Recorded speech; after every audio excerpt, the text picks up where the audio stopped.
Within orbit of the world of Kutus Prime, the Imperial Fist's flagship, the Phalanx, floated in the void. Rogue Dawn, the War Master, awaited with Rabute Gilliman for the arrival of their closest and most trustworthy of brothers, the Dauntless Few. The Wolf King, Leman Russ, Primarch of the Space Wolves, was the first to arrive, followed by the Lord of the Blood Angels, Sanguinius, and finally they were joined by the Lord of Iron, Ferrus Manus of the Iron Hands.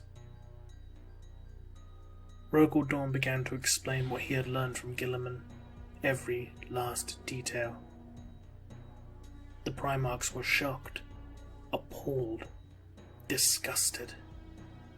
Russ boiled with deep anger and blood-red fury. Ferrus Manus felt a deep sorrow gnawing at his very soul. Sanguinius, however, seemed unfazed, too busy focusing on his own preternatural beauty. Gilliman smiled to himself, recognizing the cuneiform script that adorned the angel's new accessories as being identical to the runes from the Black Oculus. Leman Russ, in his rage, demanded proof for such accusations, or that he would tear the War Master's head from his very shoulders with his bare hands. Gilliman would offer it to him in time. Ferrus Manus then raised an important issue. There would be those within their legions who may not follow their orders should they decide to rebel against their father. Not to mention the brothers who would turn against them. If they committed to this action, it would lead to the biggest and bloodiest war in humanity's history.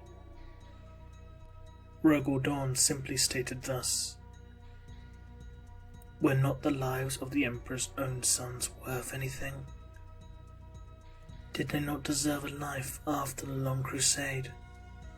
Or were they to be discarded?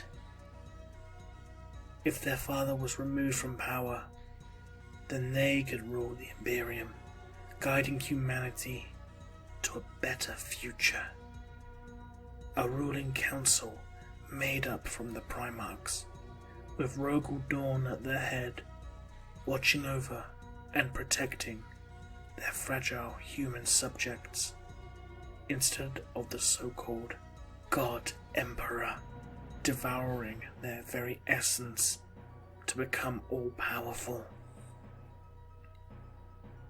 Rogue Dawn stated that this rebellion, no, revolution, was for the greater good.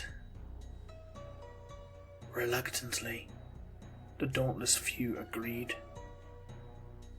Gilliman would show them the Black Oculus, which in turn would give them their own visions.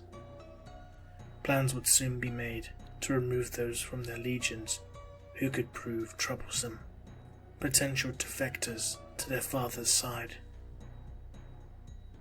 Rogue Dawn had an answer.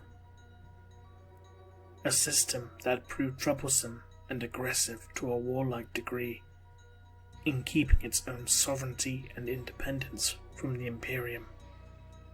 The Istvan system. Meanwhile, on the worlds of Prospero and Jagoras, the Primarchs, Magnus the Red, and Jagatai Khan felt that something was terribly, terribly wrong.